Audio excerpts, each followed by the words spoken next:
pessoal, hoje nós vamos falar sobre as energias renováveis no Brasil. Nós já vimos quais são as fontes de energia renováveis e não renováveis, a diferença entre elas. Vamos lembrar lá, não renováveis são aquelas que, se acabarem, vai demorar milhões de anos para ser refeita ou então não vai ter mais. E as fontes de energia renováveis são aquelas que nós podemos continuar produzindo. Como nós podemos continuar produzindo? Por exemplo, se nós continuarmos plantando árvores, nós vamos ter a madeira que produz energia. E aí nós já vamos ver outros exemplos. Além da energia solar, que enquanto nós estivermos com o sol brilhando, nós vamos ter a energia solar.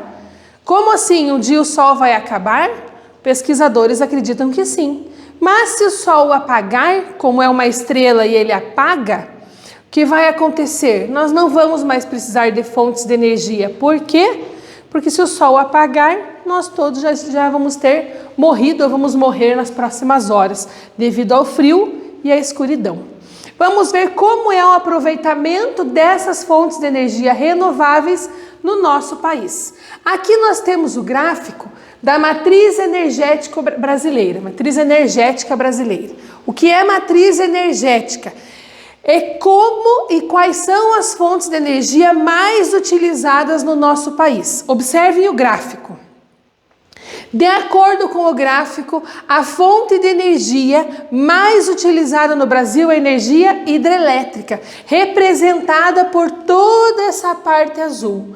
De onde vem a energia hidrelétrica? Da água. A água nunca vai acabar. Ué, mas e por que aparece na televisão às vezes aquelas propagandas? Cuide da água que a água vai acabar. Na verdade, a água que vai acabar é a água potável. E não interessa se a água é limpa ou não, mas vai continuar sempre produzindo energia, porque o que produz a energia é a força da água e não propriamente dito a água limpa ou suja.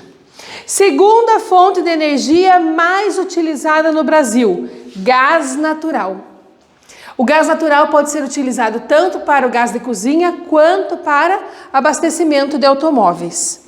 Terceira fonte de energia que nós mais utilizamos. Aí nós vamos ter um empate, olha só. Derivados de petróleo, aqui em marrom. Quais são os derivados de petróleo? Principalmente para automóveis. Gasolina e óleo diesel. E a biomassa. Bio, vida, massa, a matéria orgânica viva. Agora que nós já vimos a distribuição dessas fontes de energia no Brasil, nós vamos ver quais são elas e quais são as características. A primeira que nós temos lá é a energia hidrelétrica. Das hidrelétricas, e como eu falei, é a força da água. A maior parte do abastecimento do nosso país é feito por hidrelétricas. Nós já vimos ali no gráfico anterior, olha lá, 65% das fontes de energia, da energia é da água. É uma fonte de energia renovável, como eu falei, ela nunca vai acabar. Mesmo que a água esteja suja, ela continua girando as turbinas e continua produzindo energia. Em 1971, nós tivemos a construção da Itaipu Binacional, que é a maior usina hidrelétrica do Brasil. Durante muitos anos foi a maior usina hidrelétrica do mundo. E hoje não é mais. Hoje nós temos a usina de Três Gargantas na China, que é a maior construída. Ainda não é a maior em funcionamento, que nem todas as turbinas estão funcionando. Em 1973 foi assinado o acordo entre Paraguai e Brasil, por isso Itaipu Binacional, porque ela pertence ao Paraguai e ao Brasil. A energia é dividida. Como o Paraguai é pequeno, ele não usa toda a energia que é produzida lá. Então ele vende o que sobra para o Brasil. Se algum de vocês já foi visitar a Itaipu, quando nós estamos passeando e conhecendo principalmente a área do reservatório de água, existe uma divisão. eles mostram lá bem certinho, existem placas que falam até aqui pertence ao Brasil, daqui para lá pertence ao Paraguai. Por quê? Porque o rio está na divisa desses dois países. Então, como ele foi construído a partir do rio, então o que acontece? A divisão. Essa divisão faz com que os dois países tenham o poder, possam usar essa energia gerada a partir da Itaipu. Mas é apenas a Itaipu que nós temos no Brasil? Não. No Brasil nós temos dezenas de hidrelétricas. Por que falamos apenas da Itaipu? Porque é a maior. Coloquei ali para vocês as 5 maiores usinas hidrelétricas do Brasil. Primeira, Itaipu, nem coloquei o estado porque todos vocês já sabem, Paraná, na cidade de Foz do Iguaçu. Segunda maior, a usina hidrelétrica de Belo Monte, no Pará. Terceira, usina hidrelétrica de São Luís do Tapajós, também no Pará. Terceira, a usina de Tucuruí, olha lá, também no Pará. A quarta, desculpe, e a quinta, Santo Antônio, em Rondônia. Por que é que lá na região norte e nordeste nós temos tantas usinas hidrelétricas? Lembrem lá, para podermos ter uma usina hidrelétrica, precisamos de um rio de planalto. O que é um rio de planalto? É aquele rio que tem a grande diferença de altitude entre a nascente e a foz. Para a água sair daqui de cima e chegar aqui embaixo, ela vai ter que descer cachoeiras e corredeiras. Ela desce com muita velocidade. Quando essa água é represada, o que acontece?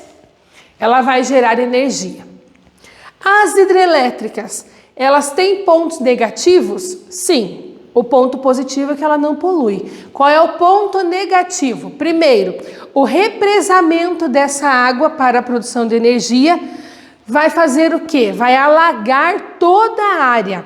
Quando alaga toda essa área, primeiro, a vegetação vai ser destruída. Essa vegetação ela vai apodrecer, vai liberar gás metano e esse gás metano polui a atmosfera. Então, a hidrelétrica não polui o ar, mas o apodrecimento, a decomposição dessa vegetação polui. Segundo, animais que estão ali vivendo nessa área que foi alagada, eles perdem o seu habitat e tem que ir para outro lugar, às vezes invadindo cidades e até morrendo. Terceiro, a população ribeirinha. O que é a população ribeirinha? A população que vive nas margens desse rio, elas vão ter que sair dali. Então, tem que mudar sua moradia. Então, esses são os pontos negativos. Continuando com as fontes renováveis no Brasil, nós temos a biomassa florestal. Nós vamos ver que aparecem vários tipos de biomassa. Biomassa florestal nada mais é do que a floresta, as árvores. Como nós vamos utilizar as árvores como fonte de energia? Primeiro, as árvores, enquanto eu estiver plantando, eu vou estar produzindo. Eu vou estar tendo fonte de energia. Então, olha só, o que nós vamos ter? Primeiro, a lenha para a produção de energia. Segundo, carvão vegetal, que é a carbonização da lenha para a produção de energia também. O licor negro ou lixívia, que é a partir do cozimento da madeira, vai liberar um líquido com alto teor energético. Quando nós falamos de biomassa, eu já falei no início da aula. Biovida é a matéria orgânica que gera energia. A matéria que tinha vida que gera energia. Uma árvore tem vida? Sim, ela nasce, cresce, se reproduz. Continuando ainda na biomassa, nós vamos ter a biomassa agrícola. Produtos agrícolas que geram energia. E aí nós vamos ter a cana-de-açúcar, que ela produz etanol. Em grande quantidade, o Brasil é uma referência na produção de etanol. O óleo de dendê, do girassol e da mamona. Todos esses óleos estão se tornando cada vez mais referência em produção de geração de energia no Brasil. É claro que nós temos que aproveitar os produtos tropicais que nós temos no nosso país.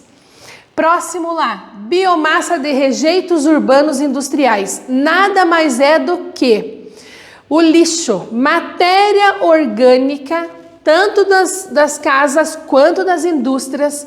Essa matéria orgânica, restos de alimentos, cascas, folhas, elas vão se decompondo, até o alimento que sobra na mesa, por exemplo.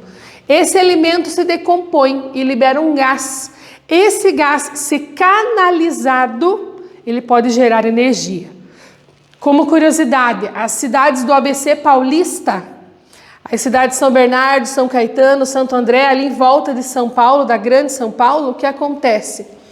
Eles canalizam todo o gás liberado a partir da decomposição do lixo e esse gás está gerando energia para abastecer essas cidades.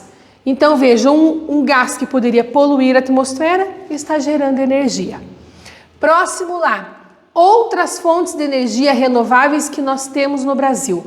Energia eólica, energia do vento. As cidades nordestinas, principalmente litorâneas, que tem um grande vento, uma grande movimentação de ar, né? Porque o ar é o vento é o movimento do ar.